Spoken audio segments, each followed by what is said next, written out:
UFC 315, Jack Della Maddalena versus Belal Muhammad is taking place at the weekend. I'm going to be breaking down the entire card from the very first very first fight to the very last fight. This main event is going to be Belal Muhammad and Jack Della Maddalena. Could be the best night for MMA fans or could be the absolute worst. So you know how this whole full card breakdown goes. I'm going to be quick fire, rapid predictions to fights that not many people really have an interest in. And then we're going to get into the juicy main event. And it's quite a good one. We got quite a good one this one. And this could be the start of things getting very good back in the UFC, or it could be just an absolute shit show. And I'm going to tell you which way I'm leaning. And we're going to get into it. So, first fight on the whole card. We have Brad Katona, Canada-born Brad Katona, fighting in his hometown, and he's going to be taking on Beksat Akminivad. Amakan, my bad. I like Brad Katona. A lot. I was actually looking at this card, and one thing that really struck out to me is how kind of like close a lot of these fights are. Not only on betting odds, but just in the actual matchup itself. These are quite good matchups. Brad Katona's quite well rounded. I'm going to be picking Brad Katona in this one. I think he's got a good bit. He was in the UFC, then he kind of got out of the UFC for a bit and he went on kind of a bit of an Ultimate Fighter. I'm going to pick Brad Katona just because I like Brad Katona in Canada. I think he's a bit of a beast. I think he's still in Ireland, training with John Kavanagh. I believe, I'm not 100% sure, but I'm going to go with Brad Katona via decision on that one. I hope he gets that one done because I do like Brad Katona. Next up, we got Daniel Santos versus Jiyoung Lee. Very close fight. Very hard to see which way this one's going to go. I'm going to take a leaf in the dark and go with Lee here. I'm going to go with Lee via second round finish. Sub, KO, whatever you're feeling. I'll go with I don't know. It's going to be, I don't know how this one's going to go, to be honest, because that's a real 50-50 one, that. But yeah, I'll go with Lee. Second round, fuck it, we'll go TKO or some shit like that. Next fight, Marc-Andre Baraucho versus Bruno Silva. Bruno Silva's a bit of a dog. I do like Bruno Silva. Not 100% sure if he's going to get this one done. Marc-Andre is quite good. I think he's technical in kind of areas on the feet as well as on the ground. I don't think he'll finish Bruno Silva. Maybe he will, but I'm gonna go with him via decision. Bruno Silva can be quite tough to put away. So yeah, I'll go with Bruno or Marc-Andre via decision on that one. Next up, we have Ivan Erlson versus Navajo Sterling. I'm going to go with Strilling. I'm going to go with Strilling on this one. I think he's going to get this one done. I think Canada get kind of fucking shafted with cards. I'm not sure if I'm the only one that thinks that, to be honest with you. I think they get absolutely shafted with card. The New Zealand born is going to be fighting the Croatian on this one. I'm gonna go with him on that one. I feel like he might get that done in the first round, to be honest with you. Bookies have him quite a sizable favourite, so there's no reason for him not to get that done. Next up, we have Cutelaba.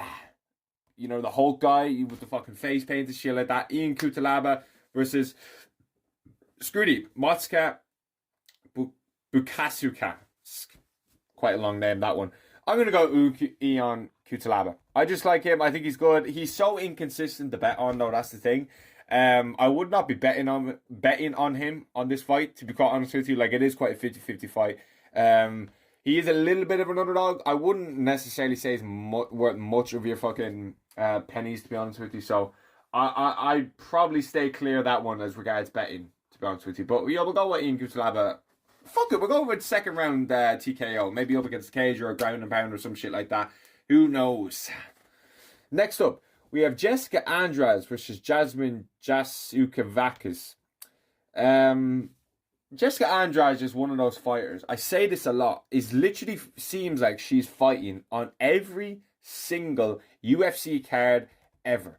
And either this one, you know, it's in Jasmine's home ground. I don't know how this one's going to go for Jessica Andrade. Former champion as well, but she doesn't... It just feels like she fights a lot, and she's always fighting the best, in fairness. Like, she's a savage. She's going into enemy territory here with this one. She has a chance with those kind of, like, seasoned kind of vet kind of, you know, skill sets. She's a former champion. You know, remember she fucking dunked Rose Namajunas on her head. I do quite like her striking as well. She's got kind of decent jiu-jitsu as well. She's got good ground game, so she might give Jasmine trouble there. But I feel like Jasmine's going to get this one done. I'll go with her via maybe even a TKO or something like that, or submission. or not submission, sorry, decision. I don't think she's going to submit Jessica Andrade, but she might get that one via decision. It's going to be hard to put her away in her home turf. Speaking of home turf, Mike Mallet is going to be taking on Charles Radke. Now, if you all know Mike Mallet, okay, we all know Mike Mallet. And the absolute fucking disaster that he had in Canada against Neil Magny of all people, okay? This was literally one of the most, like, mind-boggling moments I have ever seen as an MMA fan. He just kind of, like, wilted, and, like, as soon as adversity hit, he just kind of, like, just dipped. It was fucking insane. That was quite a while ago, though. That was quite a while ago. And I feel like he'll get this one done, but oh my God, I can't bet on him. I can't. Actually, no, I'm not going to bet on Mike. I'm not going to say pick Mike Mallet in that one, to be honest with you. Don't bet on Mike Mallet. He's going to get finished. I just can't. I just cannot bet on someone that is losing like that. Which is just. I don't care if that fight is a year and a half ago. I don't care, bro. I don't give a shit. I've seen everything I needed to see. I saw everything I needed to saw. He needs to get got in that cage, bro.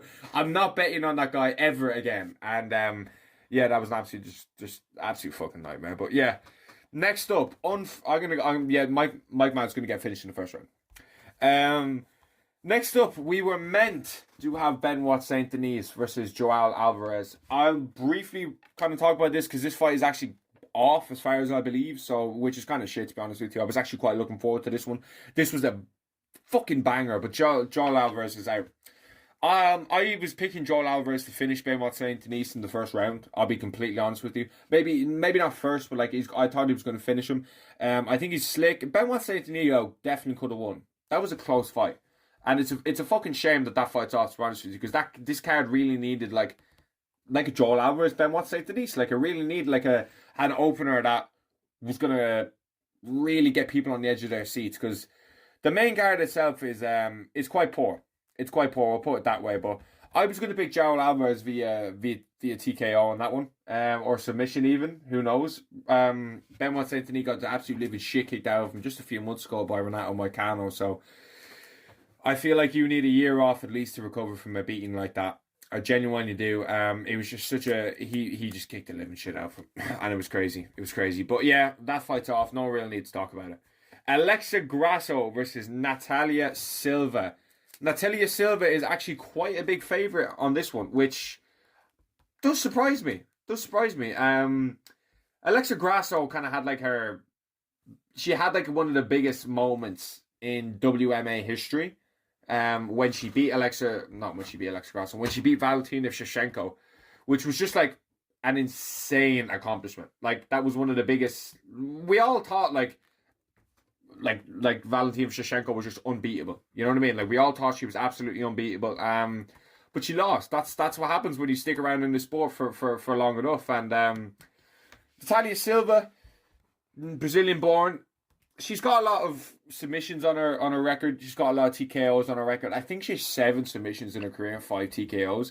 She does touch the judges' scorecards though. 6-0 in the UFC. She's never lost in the UFC. She's on a nice 3-fight decision spree at the moment. She hasn't been the most active that I like to see. She fought in September against Jessica Andrade, picked up a nice decision win. She's got even wins over like Andrea Lee. You know, they're good wins, and I'm picking Alexa Grasso in this one. I just feel like the experience is going to be a lot, and even though I feel like Valentina Shevchenko and Alexa Grasso are more or less behind it, she's coming off a loss to Valentina Shevchenko, so I wouldn't necessarily say she's not fighting the best level of competition, because she's clearly fighting the best level of competition, like by far. Valentina Shevchenko is one of the best women's mixed martial artists ever, probably second to Amanda Nunes. And remember, we always talked about their fights being so close and stuff like that. So I think that's definitely something to consider going into this fight. The experience is going to be crucial. And I'm going to go with Alexa Grasso via decision on this one. I think experience is a massive one. And I think she's going to get this one done, to be honest with you. So I'm going to go with Alexa Grasso via decision on that one. Next up, the GOAT, the absolute GOAT, Jose Aldo is going to be taking on Arman Zahabi. Amin Zahabi, has, you know, I don't want to sit here and say, oh, it's Faraz Zahabi's brother. Like, it's a bit fucking disrespectful towards his skill set. You know what I mean? I just honestly think Jose Aldo was just completely violated. Do you know what I mean? Zahabi's I haven't really seen an awful lot. Like, I feel like Faraz Zahabi's like an incredible obviously Faraz Zahabi's an incredible coach, and you know, Zahabi, he is coming off a win over Pedro Munoz. He is banging in the UFC. Like, it's going to be a good fight. It's going to be a good fight. He did come off two kind of losses to Vinicius Morales and, you know, Ricardo Ramos, but they were fucking years ago. Jose Aldo, though, has such experience in his game, and I think people really underestimate that within Jose Aldo's game. The experience this man has is like, it's just insane. It's just insane. WEC champion, the featherweight. Oh, I don't know. Actually, I don't know. He's the featherweight GOAT. I don't know if he is the featherweight GOAT. I might give my guy Volk the featherweight GOAT status. To be honest with you, I might give my guy Volk featherweight GOAT status there. But let me tell you, Jose Aldo was right there. Jose Aldo was right there. 16 TKOs in his career, which is insane. Insane. He does like have 8 losses in the UFC, but don't get that deceived. Like, you know, one of them is to Mario Batista. Do you know what I mean? One of them is to Mario Batista. So it's not like this dude is like, he's fighting still to this day, man. This dude has been in the game forever, literally forever, man. So you have to give the guy respect. You know what I mean? He's losing to people like Volkanovski, Max Holloway twice, I'm pretty sure. But he's got some great wins over like Renato Moicano, Chito Vera, Pedro Munoz, Rob Font, Jonathan Martinez. I still remember that time. It was when he was fighting Rob Font and he ran into Merab. And that's when I was because I remember watching him against Chito, I remember watching him against Pedro Munoz, and I remember watching him against Rob Font. Where I was like, holy shit. Like, if he beats Merab, we're going to be seeing Jose Aldo right back in there with a title shot. Now, he didn't deserve the Peter Yan kind of vacant belt title shot. He was coming off 2 losses. One split decision loss to Marlon Moraes and a unanimous decision loss to Volkanovski. So, it's not like he deserved... I don't know why the fuck I've had this fucking pen in the videos lately. Fuck that pen. But he's been fighting the best in the world his whole career. Do you know what I mean? Up-and-coming contenders, champions, former champions, you name it. He had that kind of beatdown on against Peter Yan, but he got right back in there, beat Chito, beat Pedro Munoz, beat Rob Font. Then he just, oh my God. He had that fight with Merab. Go rewatch that fight. For all you like people who are getting on this Merab bandwagon, go rewatch that whole shebang with Jose Aldo. I will never respect Merab for what he did to Jose Aldo. He did what Mario Batista did, but nobody talks about it. Nobody talks about it. Okay? It's a fucking joke. It's an absolute disgrace. And he snitched on Jose Aldo's retirement as well. Jose Aldo was like, please don't tell anyone. I'm going to retire here. Like, I want this to be my moment. And Rob was like, okay. And then he just went to the press and told everyone Jose Aldo's retiring. But nobody ever says that. It's bullshit. It's absolute bullshit. And I don't fucking like Merab. Listen, I've made that very clear on this channel. I have no patience or no time for Abdulvalishvili. And yeah, I feel like Jose Aldo will get this one done though. I feel like Jose Aldo will get this one done. Experience is incredible in this game. Zahabi's, you know, one of the best teams in the world. Behind him with TriStar, George St. Pierre, his brother Faraz. I need to clean my glasses. But I know it's the first time ever in channel history. There we go.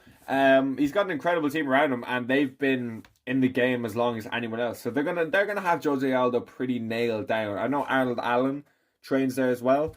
Over at TriStar. I'd love to go visit that gym. TriStar would be fucking insane thing to see. I'd love to visit all these MMA gyms. That would be, you know, fucking sick if you just go to like American Top Team, Extreme Couture, stuff like that. That would like Kill Cliff. What was that originally called again? It was Kill Cliff, but it was something else before. I can't fucking remember. Sanford. Say Sanford. I think it was Sanford or some shit like that. But it doesn't matter. I feel that Aldo's just been in the game for so long, and the best leg kicker. Oh my God, this brings me up to. Does anyone? I know this is so off topic, but does anyone remember when Ian Gary was like, "Me and Alex Pereira have the best leg kicks in MMA"? What the fuck are you talking about? What are you actually shiting on about? Burning our fucking ears off. Okay, you nearly got. I'm not going to get into it. I'll actually. I will get it, and I will go into detail. I will go into detail when the welterweight fight of the main event of the championship that you're not fighting in because you're fucking salty that you lost to Shavkat Okay, and you're salty you're not in that. But anyway, I'm going to go with Jose Aldo via decision. I don't think he's going to get Sahabi out of there. It's going to be a good fight, though. I'm looking forward to that one. But yeah, I'll go with Jose Aldo on that one. Next up, we have a title fight. We have Valentina Shevchenko, one of the goats of women's MMA, versus Manon Fiorot. Valentina Shevchenko kind of gets like her striking is fucking world class, okay? And she's been one of the goats of just the sport, like absolutely dominant champion, such a title reign. But as much as she's one of the greatest women's MMA fighters ever, I never felt like absolutely glued to fight or watch. You know what I mean? I really didn't. And maybe France are going to get a champion here. Maybe France are going to get a champion. But I just feel like I'm not hyped for this fight. I'll be completely honest with you. I just feel like Manon Fiorot's going to go in there and just fucking stink shit up. Like, I really do. And I hope Shevchenko's striking is going to be able to kind of get around that. Like, she's coming off nice kind of streak here. Rose Namajunas, Erin Blanchfield. Erin Blanchfield fell off bad, man. I remember I thought she was going to be the next thing. Like, I thought Erin Blanchfield was going to do this, going to do that. But she never really kicked on. She just never really kicked on. I thought she was unreal. But she never kicked on. And, yeah, honestly, I'm really just... I'm like, whatever about this fight. I really am. Like, because I feel like Shevchenko's striking isn't exactly, like, massively entertaining as it is. She's really well-rounded. And I actually am picking her to win this fight. But the amount of cage control I can see in this fight, and it's just going to stink it up. Because I feel like if Shevchenko is going to go to a war that was going to be mad entertaining, I feel like she needs a good dance partner. And Manon Fiorot is just not a good dance partner at all. She's not going to go in there and bang. She's not going to go in there and hang. I just don't see it, man. I don't see this being an absolute barn burner. I don't see this being an absolute scrap.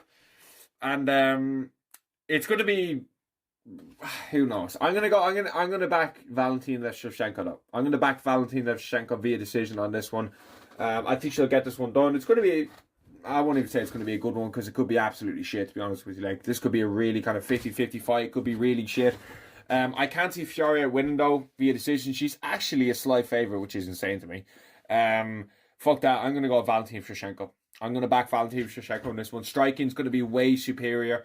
And I like her in this fight. A few people sleeping on her. She might be decent in the parlay on this one via TKO or a decision. I think the fight going to a decision is just a good bet on that one. Maybe TKO for Shevchenko or Manon via decision. I know that you can do kind of doubles within parlays. Maybe that's a good one to choose. But yeah, I'll go Valentina Shevchenko via decision on that one. I'm looking forward to it. Not really, actually, I'm not. Main event. We got Belal Muhammad versus JDM. We got Belal Muhammad versus Jack Della Maddalena in the main event of UFC 315 in Canada. Welterweight title fight. What was to be Shavkat Rakhmonov is now JDM's path to victory. What once was Belal versus Shavkat in December is now JDM versus Belal UFC 315 in Canada. And I think Jack Della Maddalena is going to get wet blanketed. I think I honestly I want to talk about this fight a lot, and I've been waiting to talk about this card. Usually I post like my full card breakdowns and stuff on like the Wednesday. I wanted to talk about this today because a lot of people are picking JDM, and I love to see it because I am, oh my god, my brother, I am starving for Belal to get knocked out by JDM. Starving. Absolutely starving. You can hear my tummy rumbling for this shit. But I just don't see it, man. I really don't see it. And there's a few kind of talking points we need to talk about with this fight. Belal Muhammad has one of the greatest resumes actively in the UFC. It pains me. Listen, okay. People fucking shit on Belal Muhammad. I love shitting on Belal Muhammad, okay? It's fucking like, I respect Belal. You have to respect Belal. You know what I mean? This dude is an absolute savage, okay? If you look at his kind of resume here, I have it up here. Damian Maia, Stephen Thompson, Vicente Luque, Sean Brady, Gilbert Burns, Leon Edwards was scheduled to fight Shavkat and now was fighting JDM. Love him, sorry, hate him or hate him. Okay, hate him or dislike him. There's no love for Belal Muhammad apparently in the UFC. You cannot deny that this dude is an anyone, anywhere kind of fighter. You cannot deny it because he took on Gilbert Burns on short notice, and everyone was pressuring him in to do that. And he just fights everyone. He took Leon Edwards on short notice as well. He was meant to fight Sean Brady as well. That got cancelled. That was a while ago. That was fucking years ago. But I honestly saw JDM struggle an awful lot with Gilbert Burns in the grappling. And we saw Gilbert Burns versus Belal Muhammad. We saw how that fight went. You can argue that, Burns was coming off like a Masvidal and I think it was Neil Magny in and around that at the time, and he really wasn't 100% himself and he wasn't ready. But you have to remember Belal Muhammad, that fight was in May. Belal Muhammad took that fight on short notice after coming off Ramadan. So he definitely wasn't going to be 100%. Respect to him for doing that in general. But he wasn't going to be 100%. Okay? He just wasn't going to be 100%. So you can't argue that Belal Muhammad was in like a severe advantage because he took that on short notice as well. He went in Leon Edwards' backyard and took the belt off him. Even though if you fuck you for doing that, Belal, but still, I'm going to give you respect. I'm going to give you credit. And I don't really see fans giving him credit for beating JDM. Am I the only one that thinks that? Because if memory serves, JDM's last fight was Gilbert Burns. And apart from a knee that sent him to the shadow realm, JDM was going to lose that fight had it gone an extra minute and a half. And that's a reality people don't want to accept. I thought he was going to lose. Which is sad because I want JDM to win this fight so fucking bad. But I think people are underestimating Belal's striking as well. The forward pressure and the ability to move forward and find shots that he found against Leon Edwards was insane. Go back and watch that fight. That was a 3-2 fight. That was a very close fight. He's TK'd out Sean Brady on the feet as well, which was, fucking insane. And he's just such a good grappler. He's really fucking great cardio, going to be in your face, going to be pressuring you the whole time. And I like Belal for I wouldn't even say it actually. He's okay. I do think Belal Muhammad's forward pressure can suit JDM quite a bit in this fight. I'm not saying this is one-way traffic, but I am thinking that if Belal Muhammad gets a hold of JDM in that first and is able to kind of wear him down a little bit, I can see him doing damage to the gas tank of JDM. We know Belal Muhammad has absolutely zero finishing potential in fights, so I'm not going to be picking him to finish JDM, but I'm be picking him to win via decision on this one. I love JDM striking, but you have to look at his last 3 performances. Kevin Holland split decision. Gilbert Burns was losing the fight up until the knee, and Basil Havez. I can't remember this guy's fucking name, to be honest with you, but I do remember that was like really close. But some of the combinations JDM were landing on him were absolutely vicious. Like, it was insane. Like, the combinations he was landing up against that cage, and this is exactly where JDM needs to be, up against the cage, having Belal. He can't be up against that cage because a lot of people do their best work up against the cage. It's just Ilya Topuria does it, Islam Makhachev does it, Khabib did it. That's how they get their takedowns, is by having people's back up against the cage. JDM needs to have his back towards the fucking middle of the octagon. Belal Muhammad needs to have his back up against the cage and land vicious shots, because the shots are there to be landed. Belal Muhammad is there to be hit in a lot of the moments in the pocket, but I honestly think Belal is going to go in there, and I don't think he's going to have an insane amount of respect for JDM striking. The way JDM is going to have the level of respect for Belal's grappling. Now, I'm not going to say Belal Muhammad is going to stand there with his fucking chin like, right there. He's not going to do that, obviously. But he's going to be like, I'm going to get in your face. I got in Leon Edwards' face and look how that well. I didn't make you uncomfortable here. Gilbert Burns had success with that grappling, and Belal Muhammad is the best grappler in welterweight. Fuck. I had to say it. It just hurts even saying it. It hurts even saying it. But he is. But he is the best grappler in welterweight. Him and Sean Brady. What a fight that would be now. An insane turn of events to even think about. But you pick Belal Muhammad to beat Sean Brady now. But I want to get back here to Ian Gary. Okay? I want to get back here to Ian Gary. I always gave you credit. And I continue to give you credit. But when you just chat so much fucking shit, man, about you deserve this and you deserve that and stuff like that. The thing about Ian Gary is I don't actually think he'll like refuse to fight people and say I deserve a title shot. I honestly think they could put anyone in front of Ian Gary, he'd be like, I'm there. Do you know what I mean? And that's why I fucking have a lot of respect for Ian Gary. And listen, he's one of the most unbearable fighters to listen to on the mic. Okay, and his performances can be so fucking boring. But you have to respect the fact that he's taken on Carlos Prates on short notice and won. And took on Shavkat Rakhmonov on short notice. But someone needs to get this through this man's head. That you lost that fight. You lost. And I honestly don't understand this narrative that Ian Gary, because he took Shavkat's back, is suddenly this monster that everyone likes. It's just bullshit. And you look at the Carlos Prates fight, he got finished in the last round. It's insane, but a fight I would love to see is JDM versus Ian Gary. I would personally absolutely love to see that fight. It could be next if JDM loses. I can 100% see Ian Gary being like, let me fight Jack Della Maddalena.